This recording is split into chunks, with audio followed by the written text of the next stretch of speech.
और अब खबर यह है कि महंगाई में 0.67% का इजाफा हुआ है। इदारा शुमारियात के हफ्तावार बुनियादों पर महंगाई के आदादोशुमार जारी कर दिए गए। महंगाई बढ़ने की सालाना शरह 4.92% रिकॉर्ड की गई है, जबकि 17 अशिया महंगी और 11 सस्ती हुई।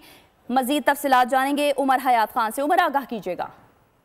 जी बिल्कुल, जो महंगाई के ताज़ा तरीन एदाद-ओ-शुमार जारी किए गए हैं इदारा शुमारियात की जानिब से हफ्तावार बुनियादों पर, उसमें एक हफ्ते में महंगाई की शरह में 0.67% का इजाफा रिकॉर्ड किया गया है और महंगाई बढ़ने की जो सालाना शरह है वो 4.92% रिकॉर्ड की गई है। एक हफ्ते में 17 अशिया महंगी हुई हैं, 11 अशिया सस्ती हुई हैं और एक हफ्ते में 23 अशिया की कीमतों में इस्तेहकाम रहा है। टमाटर की फी किलो कीमत में 20.72% का इजाफा हुआ है। आलू की कीमत में 3.81%, लहसुन की कीमत में 3.42%, अंडे फी दर्जन 3.16% और 1 किलो घी की कीमत 2.3%। ठीक है उमर, तफसीलन आगाह कर रहे थे, आपका बहुत शुक्रिया। सब्सक्राइब करें और बेल दबाएं ताकि कोई खबर रह न जाए।